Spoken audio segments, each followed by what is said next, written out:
Salut! Forcément, on s'est tous posé cette question, doit-on payer des impôts sur les gains des paris sportifs? Et je vais y répondre en 5 minutes. Alors on va faire simple, pour ne pas dire de bêtises, j'ai tout simplement appelé les impôts. En effet, quand vous faites votre déclaration, vous pouvez vous faire aider. J'ai donc décidé d'appeler les impôts et je suis tombé sur un monsieur plutôt cool qui a répondu à toutes mes questions. Bon, je voulais vraiment pas dire de bêtises, voici donc le résumé de cet appel. Je lui ai posé la question simple, j'ai gagné 7000 € au paris sportif, dois-je déclarer ces gains et payer des impôts dessus? Alors moi je m'attendais à un oui ou à un non, mais ça a été comme toujours en France plus compliqué que ça puisqu'il m'a répondu ça dépend si c'est une somme qui a été régulière et récurrente ou si ça a été gagné d'un seul coup, car en effet l'État français fait la différence. Bon, pour faire simple, si j'avais lâché un billet de 100 € sur une cote de 70 et que j'avais gagné 7000 € en one shot, bah c'était cadeau. Les paris sportifs étant considérés comme un jeu de hasard, cette catégorie n'est pas imposable. L'État français prend ses impôts directement à la source du bookmaker, ce qui explique d'ailleurs au passage pourquoi nous, nos cotes françaises sont moins bonnes qu'à l'étranger. L'État taxe le bookmaker répercute cette taxe sur nos cotes et donc sur nos gains et tout le monde s'y retrouve. Bon, dans ce cas-là, c'est 7000 € net de gains, net d'impôts, merci, bisous.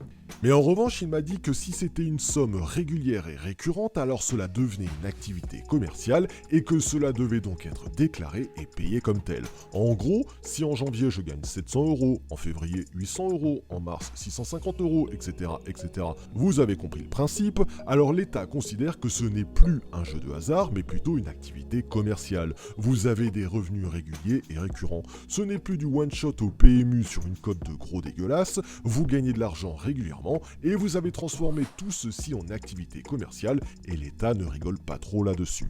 D'ailleurs, à titre d'information, j'ai dû créer en janvier 2019 une SARL pour ma société Petsport, puisque ce n'est pas moi personnellement qui joue, ce sont les comptes de mon entreprise. En effet, vous le voyez au travers de ma série Devenir parieur pro ici même sur YouTube, j'ai des gains réguliers et récurrents. Je gagne environ 1100 € tous les mois en utilisant mon logiciel de statistique appliqué aux paris sportifs. Et je paye donc des impôts sur mes gains de paris sportifs. Il y a deux façons pour moi de payer les impôts, soit c'est la flat tax à 30% sur mes gains annuels, soit en me versant un salaire, et c'est donc l'URSSAF qui prend le relais et me prend 47% en tant que salaire de chef d'entreprise, le fameux TNS, travailleur non salarié pour ceux qui connaissent. Bon, pour faire simple pour vous, si vous êtes un joueur régulier et que vous gagnez de l'argent tous les mois, eh bien le texte de loi ne va pas dans votre sens. Vous n'êtes pas considéré comme un joueur de jeu de hasard, vous êtes considéré comme quelqu'un qui veut tous les mois gagner de l'argent et donc en faire une activité. Entendons-nous bien sur le terme d'activité, on ne parle pas ici d'un 35 heures, d'un contrat ou autre, on parle bien d'un mec qui tous les mois fait rentrer de l'argent, même si ce n'est que 100 balles par mois. L'État considère que ce n'est plus un jeu de hasard, mais bien une activité commerciale. Vous devez donc créer un statut professionnel qui va avec, déclarer et payer des impôts dessus. Bon, si en revanche vous gagnez 140 € en mars et 270 € en septembre, eh bien félicitations, ce n'est pas une activité récurrente, vous basculez sur des gains de jeu de hasard.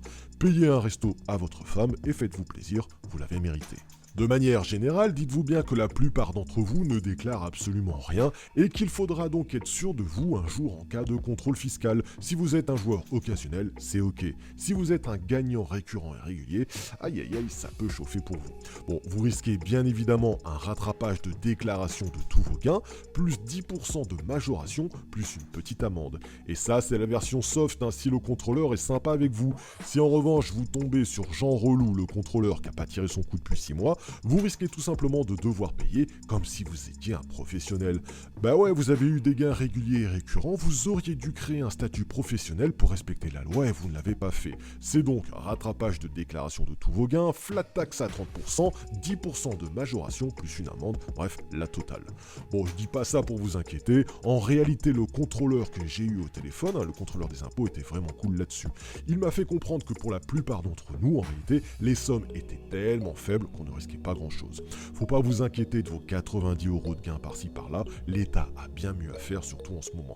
Voilà, je voulais vous apporter des réponses claires et précises, j'espère que ça a été le cas et je te remercie d'ailleurs du pouce bleu que tu peux mettre sur cette vidéo pour récompenser mon travail. Bon, d'ici là, bonne déclaration à tous.